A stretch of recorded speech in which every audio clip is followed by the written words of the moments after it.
You're listening to an Airwave Media Podcast.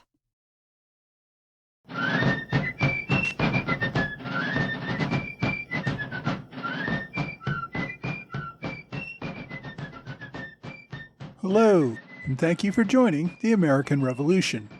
Today, episode 165, The Battle of Bemis Heights. A few weeks ago, we left General Horatio Gates at the head of an army comprised of Continentals and militia, poised to block the advance of General Johnny Burgoyne and his army of British and German Brunswickers. The two armies had fought at what became known as the Battle of Freeman's Farm, without any real change in the two armies' positions. Since then, both armies, remained in position, neither ready to advance on the other. Gates sat behind his entrenchments at Bemis Heights, waiting for the British to get desperate enough to attack his strong defensive position. With each day that passed, the Continental Army grew stronger while the British grew weaker. By early October, Gates had over 10,000 Continentals and militia under his direct command. Burgoyne's army had dwindled down to around 5,000 effectives.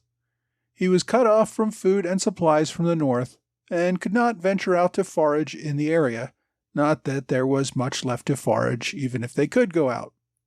The British Army had been on reduced rations, meaning the men were not getting enough to eat. By day, Continental riflemen picked off British pickets from a distance. At night, Patriots snuck up on the pickets and killed them with knives or tomahawks. Among the British ranks, suicides and desertions grew. Conditions were that miserable and prospects that bleak. For many officers and men, more than their own lives were at stake. Many of them had their families with them. These dependents were on the same starvation-level rations as the army and faced an unknown fate if they fell into the hands of the enemy. The German commander, Friedrich von Riedesel, had his wife and daughters with him. He had attempted to send his family back to Canada, but his wife refused to abandon him. For reasons beyond the safety of his family, General Riedesel had been pushing Burgoyne to pull back the army to Fort Edward.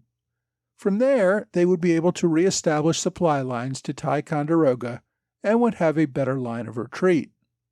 Burgoyne dismissed such recommendations.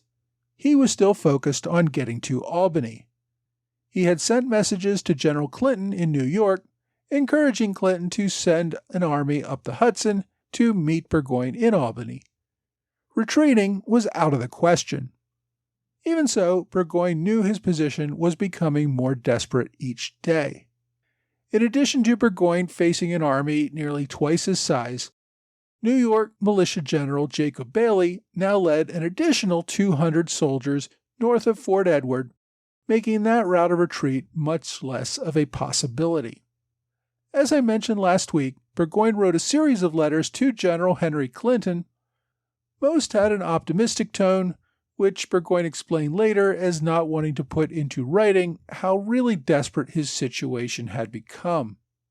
Burgoyne had learned only recently that General Howe had abandoned him by taking his army south to capture Philadelphia and with no intention of moving north again that year. Now, Burgoyne had learned of the move on Philadelphia long enough before that he could have retreated back to Ticonderoga and ended the season there. That was what many of his generals had recommended. Burgoyne, though, had gone to London the year before and gotten this command by telling the political leadership that the generals in America were too timid and not aggressive enough in pushing forward. He had promised to open up a corridor from Canada to New York City that year. Anything less would be seen as a failure. Perhaps a withdrawal would have been a sensible act of caution, but that is exactly what he had criticized his superiors of doing in order to get the command ahead of more senior generals. Burgoyne, at heart, was a gambler. He knew that he had to take some real risks, not only to win the war, but also to justify his rise in rank past other leaders. Although he didn't use the term, Burgoyne was showing the same victory or death attitude that had served the Americans quite well in prior battles. Turning back for Burgoyne was not a serious consideration. Although General Howe had abandoned him, Burgoyne still hoped that General Henry Clinton could salvage the campaign. Although Clinton complained that he did not have enough men even to defend his command around New York City, Burgoyne hitched all of his hopes on Clinton sending a force up the Hudson River to Albany. If he could just reach that town, his army would be saved. Clinton had sent a message which Burgoyne received on September 21st. Clinton had sent the message 10 days earlier, saying that 10 days later he would begin a diversionary attack up the Hudson River with 2,000 men to attack Fort Montgomery, and that he hoped that it might divert some of the American forces away from Burgoyne. Now, General Clinton never indicated that he would go all the way to Albany, and even if he did, Clinton's 2,000-man force with Burgoyne's army of 5,000 or maybe 6,000 effectives would still be outnumbered by the enemy, probably by 2 to 1. Even if Clinton delivered more than he promised in his note by taking Albany, that would not necessarily spell victory for the British. Burgoyne still placed all of his hopes on joining up with Clinton at Albany and ultimately reaching New York City, even though that looked increasingly unrealistic to just about everyone else. Some have argued that Burgoyne's letters to Clinton at this point indicated that Burgoyne knew that failure was the probable end of his campaign and that he wanted someone else to take the blame. On September 27th, Burgoyne sent a message to tell General Clinton that he needed assurance that Clinton could take Albany before he could push through. Otherwise, if Clinton failed, Burgoyne would be forced to retreat. The next day, after writing that, Burgoyne learned about John Brown's raid that had captured Skenesboro and also received an inaccurate report that the Americans had captured Fort George. This caused Burgoyne to dash off another desperate note to Clinton, saying that he would not have given up his communications with Ticonderoga if he had not expected to meet up with British forces in Albany. Clinton sent reply messages to make clear that he was not going to Albany. The Americans intercepted those messages, so they never reached Burgoyne anyway. On October 4th and 5th, 1777, Burgoyne held councils of war with Generals Riedesel, Phillips, and Fraser. They agreed that they needed to do something soon. The army would launch an attack against the American defenses. Their hope was to punch a hole in the lines and march through to Albany. Burgoyne originally proposed that he would deploy virtually his entire army against the American left, leaving only a few hundred men to guard the baggage near the river. The other generals thought this was insanity. Since the Americans could easily capture their baggage with a quick raid, leaving the army in the field with absolutely no supplies or equipment. Generals Riedesel and Fraser still recommended the army retreat back to Fort Edward. Burgoyne, however, refused to consider that option. Instead, the generals agreed on the plan to attack the American left flank. If they could roll up the Americans there, they could take the heights and threaten to push the rest of the Continental Army back against the Hudson River. The British could then push more soldiers into the battle as needed over the course of the day, while still protecting their baggage. It was still a pretty desperate gamble, but really the best option they had aside from retreat or surrender. The American leadership, though, seemed to be doing everything it could to undermine its own very strong position. Specifically, the fight between General Horatio Gates and General Benedict Arnold grew into an all-out squall. Gates had left Arnold pretty much on his own on the left flank during the Battle of Freeman's Farm a few weeks earlier. By failing to send sufficient reinforcements that day, Gates seemed to be trying to set up Arnold for failure. When the Americans under Arnold held their own under the British assault, it appeared that Arnold would be credited with a great victory. In the middle of that battle, Arnold had to return to headquarters to beg Gates personally to send in more reinforcements. After that, Gates refused to let Arnold return to the battlefield and lead the final victory. By all appearances, Gates seemed more willing to lose the battle than to give Arnold credit for a victory. When Gates reported the victory to Congress and to the governor of New York, he did not even mention Arnold. Gates merely stated that a division of the army had stopped the British advance. He named several field officers, but failed to mention Arnold's leadership at all. Several days after the battle at Freeman's Farm, Colonel Wilkinson, who was Gates's aide, removed Morgan's riflemen from Arnold's command and moved them to his own command without giving Arnold any notice. It was hard for anyone to see the military value to this change. In fact, removing the riflemen from the flanks, where they had been so critical at Freeman's Farm, seemed the height of military stupidity. Further, the lack of any notice was a deliberate act of disrespect designed to provoke Arnold. Arnold had issued daily orders to Morgan's men, only to find them countermanded by Wilkinson's orders. It made Arnold look like a fool who did not know what was happening in the chain of command. As anticipated, Arnold took the orders as a direct insult against him, and one putting the whole army at risk in an attempt to win some petty political game. He charged into Gates's headquarters for a direct confrontation. There, the two generals got into a screaming match. Gates said he was not even sure Arnold was still a general, since he had submitted his resignation to Congress weeks earlier, shortly before traveling up to Saratoga. He informed Arnold that he was relieved of command and that General Lincoln would take his place. He further suggested that if Arnold didn't like it, he should go back to Philadelphia and take up the issue with Congress. Arnold stalked out, but then sent a written note asking Gates to explain the reasons for his treatment.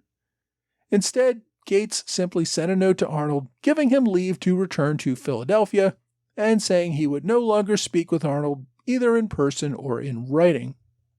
According to oral history or legend or whatever you want to call it, every officer of the line except General Lincoln signed a written request to Arnold not to abandon the army at this time. If there was such a document, it's unfortunately been lost to history. But it seems clear that even officers who knew how prickly Arnold could be did not want to lose their best combat commander on the eve of this battle. As I mentioned in an earlier episode, Gates's disfavor of Arnold seemed to stem from Arnold's decision to take two young officers, Richard Varick and Henry Livingston, onto his staff. The two officers had been General Philip Schuyler's staff members before he had lost his command. Gates saw Arnold's decision to give staff positions to these two young officers of his arch-rival as a direct attack against him. After hearing from all the officers who wanted Arnold to remain, Gates sent out a feeler via an aide to see if Arnold would be willing to dismiss the two men as an olive branch to repair relations between them. Arnold absolutely refused to dismiss the two officers. They had done nothing wrong, and he wasn't going to use them in order to assuage the commander's feelings. Although Varick and Livingston soon left on their own, the two generals seemed unwilling to repair their relationship for the good of the war effort. Arnold remained in camp, but Gates refused to include him in any staff meetings of top officers. Arnold continued to write letters to Gates recommending various actions, but Gates simply ignored them. On October 1st, Gates formally stripped Arnold of command and personally took over the left wing of the army, giving General Lincoln command of the right wing. Despite having stronger numbers and a good position, the Continental Army's leadership seemed hopelessly divided. Gates seemed determined to destroy Arnold, even if it meant losing the battle. On the morning of October 7th, General Burgoyne personally led a division of over 2,000 regulars, along with General Fraser, against the American left flank. His goal was to see if they could find a weakness in the American lines. The light infantry, grenadiers, and even some select German troops backed by 10 field cannon left camp shortly after 10 a.m. advancing to Barber's wheat field. From there, they could observe the American positions. Facing the British in the woods on the other side of the field were Morgan's riflemen, along with Generals Enoch Poor and Ebenezer Learned's brigades, more than 2,000 Continentals, with perhaps another 1,500 militia. For most of the morning, the two armies just eyed each other and vied for position. Then, around 2 p.m., the British opened fire against Poor's brigade. The distance was too far for the firing to be effective, and the Americans held their ground. Finally, the British charged across the field with bayonets, but were cut down by Americans at close range. British Major Ackland, who led the British charge, was shot in both legs and taken prisoner. General Poor's Continentals countercharged and captured the British cannon on the other side of the field. Morgan's riflemen engaged with Fraser's regulars, keeping the British pinned down with deadly accurate rifle fire. Burgoyne sent orders for the men to withdraw, but Morgan's riflemen shot the messenger before he could get to Fraser. Not aware of the orders, Fraser remained on the field taking heavy casualties. As the battle raged, General Gates was nowhere close to the battle. Although he had made himself division commander there, he remained at his headquarters about 2 miles away from the soldiers in the field. Arnold, confined to his tent, fumed as he heard the distant sound of gunfire. For several hours, the Americans, primarily General Enoch Poor's brigade and Morgan's riflemen, held the enemy at bay. Gates dispatched written orders based on reports that he was receiving from the battlefield. Finally, after he could take it no longer, Arnold mounted his horse and rode toward the sound of the gunfire. He found Colonel Morgan, but simply rode past him toward the enemy. On the front lines, Arnold rallied the retreating men and reorganized them for another charge. Morgan's riflemen soon caught up with Arnold and provided him with support as the British line reeled from the unexpected American charge. On the other side of the lines, General Simon Fraser attempted to rally his British, riding up and down encouraging the men. Arnold saw Fraser's effective leadership. He did not know it was Fraser, but he turned to Morgan and told him that officer needed to be taken out. Morgan assigned the job to one of his best sharpshooters, and minutes later, Fraser fell off his horse, fatally wounded with a shot in the stomach. Men who saw Arnold in the field that day described him as a madman, perhaps even drunk. Although the charge of drunkenness seems to have been made by his detractors trying to disparage his role that day, Arnold did ride back and forth, shouting to them and encouraging them, regularly exposing himself to enemy fire, as if he preferred to die in battle rather than to return to his tent as ordered. He rode his horse across the entire British line of battle, drawing numerous shots but never being hit. Finally, Arnold rallied a regiment to charge the British redoubt, leading the charge himself. The defenders fired at him, finally at least taking down his horse, which collapsed. Arnold jumped free from the falling animal and stood up, only to have a wounded enemy soldier shoot him at near point-blank range, hitting Arnold in the leg. When the soldiers with Arnold moved to bayonet his attacker, Arnold said, "Don't hurt him. He's a fine fellow. He only did his duty." It was the last great charge of the day, and it allowed the Americans to hold the field. The Germans made one more futile attempt to retake the redoubt, but they were easily driven back. The British pulled back to a defensive position near the Hudson River, badly bloodied that day. As Arnold was carried from the field, Gates's aide finally caught up with him with orders that he should return to camp immediately. Between the two battles, Freeman's Farm and Bemis Heights, which were fought within a few weeks of each other and generally over the same area of land, the British had taken over 1,000 casualties, over 400 killed, and nearly 700 wounded. Several hundred more were taken prisoner. With his dwindling force running out of food and supplies, General Burgoyne pulled back to a defensive area along the Hudson River. Another attack was, out of the question, and even the prospect of a retreat seemed unlikely following this battle. The death of General Simon Fraser was an especially difficult blow to the British leadership. Fraser died of his wounds early in the morning the day after the battle while in the care of the Baroness von Riedesel. He was buried along with Burgoyne's aide-de-camp, Francis Clerk, who had fallen victim to Morgan's rifles while delivering messages to field commanders. The two officers' graves went unmarked to prevent the enemy from finding them. The Americans had lost far fewer casualties, less than 350 killed and wounded between both battles. More militia reinforcements were arriving each day and continued to swell the American ranks. General Arnold was the most conspicuous injury of the day. One of Gates's aides approached Arnold as stretcher bearers carried him back from the battlefield.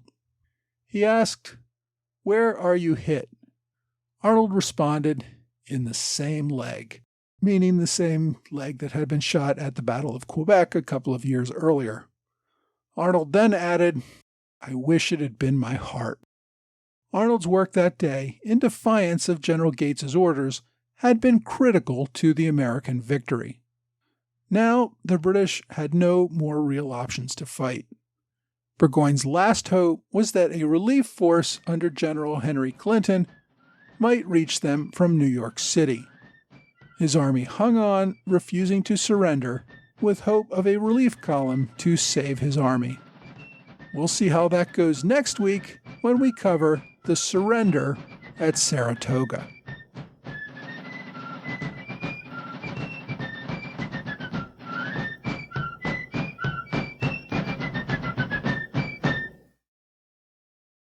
Hi, thanks for joining the American Revolution Podcast After Show. Thanks as always to Trey Nance and George Davis for their support of the podcast at the Alexander Hamilton Club level on Patreon.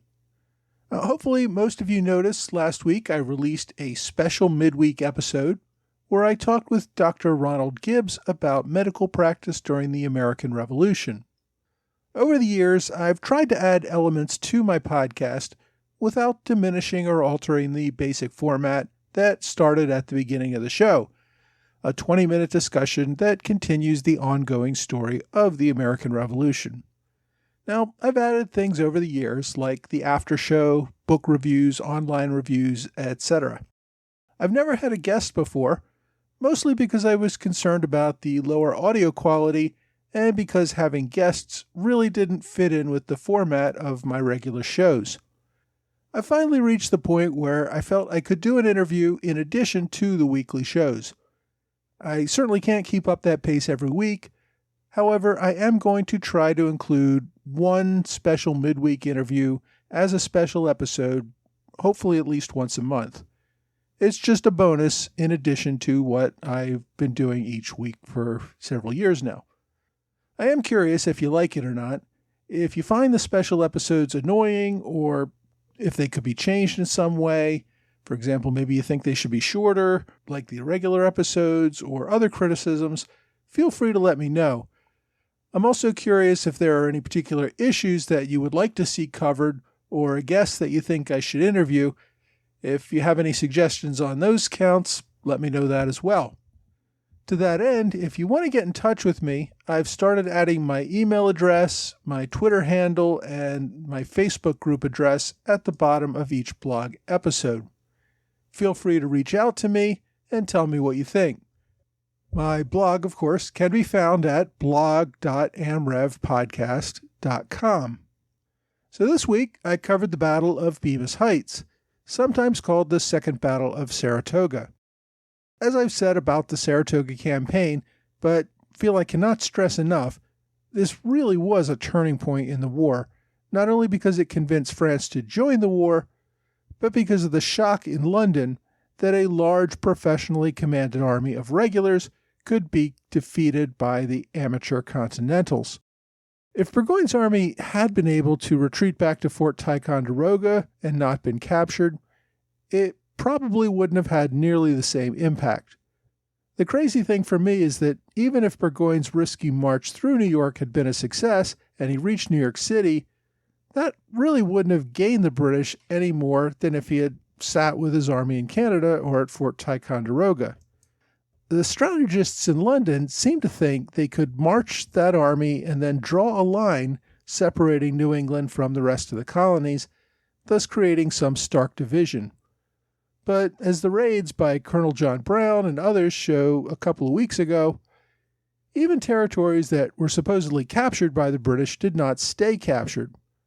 The Americans would still be able to travel freely through the Mohawk Valley, and the British would never have adequately manned outposts to control that area that they had barely been able to march through.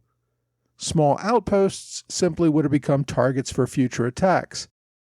Burgoyne's attempted march to New York, if successful, probably wouldn't have been much different than Howe's capture of Philadelphia. It would have been something to cheer about, but the war would have simply continued. So the ministry was taking so much risk for a chance to gain almost nothing. For me, the real hero of this battle is Benedict Arnold. Many people do not appreciate just how critical he was to winning the war. I don't think anyone, except perhaps Washington himself, had as much impact on the war as Benedict Arnold. The fact that he had to do it with the resistance and, in some cases, outright opposition of his superiors makes it all the more impressive. I quoted Arnold at the end of my main show today as saying that he had been hit in the leg, but wished he had been hit in the heart, presumably meaning he wished he had been killed in battle. I think many historians share that sentiment. If Arnold had died at the end of this battle, having secured the victory, he probably would have gone down in history as one of the greatest American military commanders of all time. Following the Battle of Saratoga, Arnold never really contributes much more to the cause. As I will cover in future episodes, the next years are all about scandal and eventually his outright treason.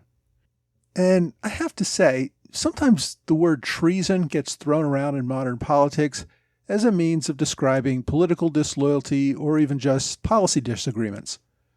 For me, that just waters down the true meaning of the word. Someone who, out of self-interest, is willing to sacrifice the lives and well-being of their fellow countrymen. That is what Arnold did. And I don't mean to sugarcoat that despicable act by noting just how valuable and brave he was in his earlier years. That is hard for many people to reconcile, which is why his earlier contributions in the war go largely ignored. I've recommended several Arnold biographies already, but another good book is my book recommendation this week. It's called Valiant Ambition: George Washington, Benedict Arnold, and the Fate of the American Revolution by Nathaniel Philbrick. This book is not a biography. Rather, it covers the Revolution from the perspective of both General Washington and General Arnold. I think it did well in explaining just how important Arnold was to the early war, and how that made his betrayal near the end of the war even more stark to the men who counted on his continued loyal leadership. Philbrick, the author, of course, is a best-selling author of many books involving the Revolution and other parts of American history. Hopefully you don't need me to tell you who he is. He's won a slew of awards and should be well known to all. His book, Valiant Ambition, was published in 2016. It's over 300 pages, not counting another more than 100 pages of notes and index. And because it's so mass-marketed at the time of its release, it should be very easy to find a used copy today for very little cost. So, for more on Benedict Arnold's importance to the Revolution, please read Valiant Ambition if you've not done so already. While I'm on the topic of books, I often get asked to recommend books for younger people who are looking for books to introduce them to the American Revolution. I wanted to mention a few fictional novels that are set in the American Revolution. Two by Robert Skeed are called Patriots, Redcoats, and Spies, which are set in events surrounding the Culper spy ring, and another called Submarines, Secrets, and a Daring Rescue, involving Bushnell's turtle.